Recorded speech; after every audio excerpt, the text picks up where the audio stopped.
Hello বন্ধুরা, তোমরা সবাই কেমন আছো? আশা করি তোমরা সবাই ভালো আছো। আমরাও সবাই ভালো আছি। আমার এই ছোট্ট পরিবারে আড্ডি স্বপ্নতে তোমাদের সবাইকে অনেক অনেক ভালোবাসা। তো বন্ধুরা দেখো, আজ নিয়ে চলে এসেছি তোমাদের সাথে একটা কি বলবো, এটা চিকেন পকোড়ার রেসিপি নিয়ে। তো দেখো বন্ধুরা, আমি এই চিকেন পকোড়াটা কিভাবে বানালাম তোমাদের সাথে শেয়ার করে নিই। তো চলো দেখো, চিকেনগুলোকে ছোট্ট ছোট্ট করে কেটে নিয়েছি পরিষ্কার করে। এরকমভাবে কাটলে কী হয়, চিকেনটা ভালো ভিতরে সেদ্ধ হবে, খেতেও ভালো লাগবে।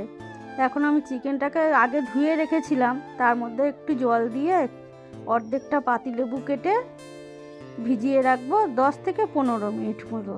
তাই পাতিলেবুটা ভালো করে চিপে জল দিয়ে আর একটু ভালো করে হাত দিয়ে মাখিয়ে ঢাকা দিয়ে রেখে দেবো 10-15 মিনিটের জন্য। লেবুর রস দিলে কি হয় বলো তো, একটু চিকেনটা নরম হয়, তাহলে ভালো লাগে খেতে। 10-15 মিনিট হয়ে গেছে, আবার এসে ভালো করে চিকেনটাকে পরিষ্কার করে ধুয়ে নিয়ে চলে এসেছি। এখানে পেঁয়াজ আদা রসুন একসাথে পেস্ট করে রেখেছিলাম, ওটা এখন মাংসের মধ্যে দিয়ে দিলাম। আদা রসুনটাকে বেটেই রেখেছিলাম, কুচিয়ে আমি আর দিইনি। আর এখানে আর একটু পাতিলেবুর রসও আমি চিপে দিয়ে দিলাম। তোমরা চাইলে পেঁয়াজ কুচিয়েও দিতে পারো, আমি আর কুচিয়ে দিইনি, তাই বেটে দিয়ে দিয়েছি।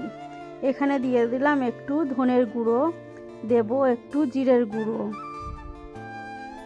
তারপরে দিয়ে দেব পরিমাণ মতো হলুদের গুঁড়ো, আর দিয়ে দেব পরিমাণ মতো লাল লঙ্কার গুঁড়ো। হলুদ লঙ্কার গুঁড়ো দেওয়ার পরে এখন দিয়ে দেব পরিমাণ মতো লবণ।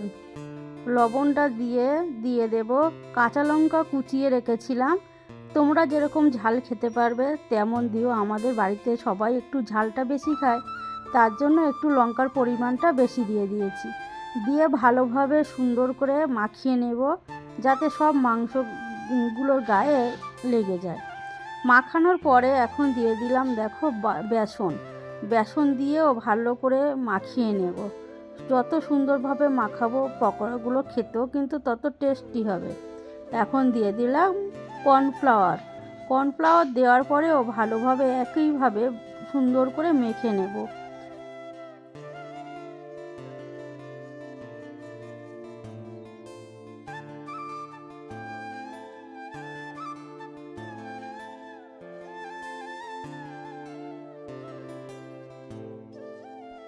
এখন একটু দিয়ে দেব রিফাইন অয়েল, দিয়ে ভালো করে মেখে নেওয়ার পরে আমার যেহেতু চিকেনের পরিমাণটা কম, তার জন্য একটা ডিম দিয়ে দিলাম।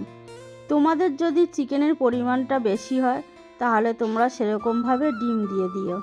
ডিমটা দেওয়ার পরে ভালো করে মাখিয়ে নেব সুন্দরভাবে, যাতে ডিমটাও সব জায়গায় লেগে যায়। সুন্দর করে মাখিয়ে নিয়ে দিয়ে দেব ধনেপাতাগুলো কুচিয়ে পরিষ্কার করে ধুয়ে রেখেছিলাম, সেই ধনেপাতা কুচিগুলো দিয়ে আবারও সুন্দরভাবে মাখিয়ে নেব।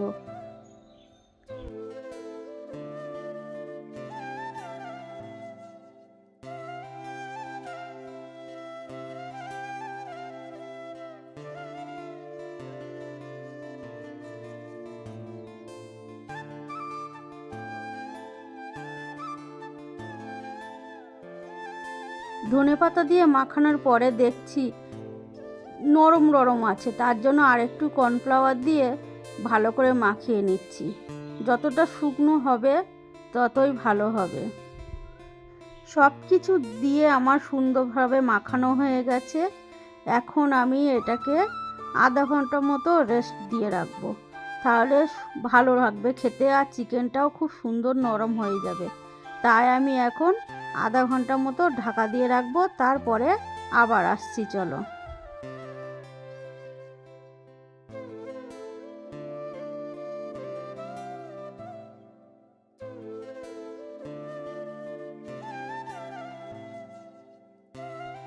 আধা ঘন্টা পরে আমি চলে এসেছি। দেখো এদিকে গ্যাস জ্বালিয়ে কড়াই বসিয়ে দিয়েছি, তেলটা গরমও হয়ে গেছে। এদিকে চিকেন পকোড়াগুলো একটা একটা করে ছেড়ে দিচ্ছি।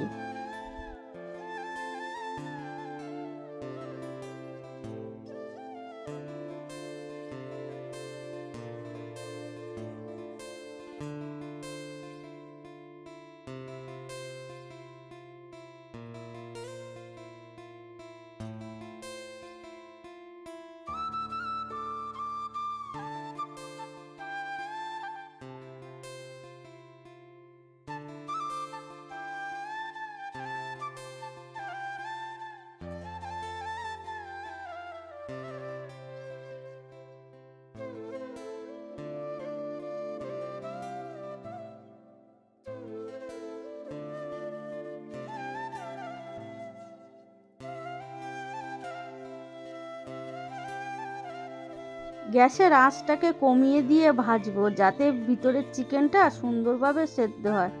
দেখো এদিকে আমার চিকেনগুলো ভাজা হয়ে গেছে, পকোড়াগুলো দেখো লাল লাল হয়ে গেছে সুন্দরভাবে। বেশি লাল করলে আবার তোলার পরে একটু কালো মতো হয়ে যাবে, তাই আমি এখন ভালো করে তেল ঝারিয়ে তুলে নিলাম। এইভাবে সমস্ত পকোড়াগুলো আমি ভেজে নেব।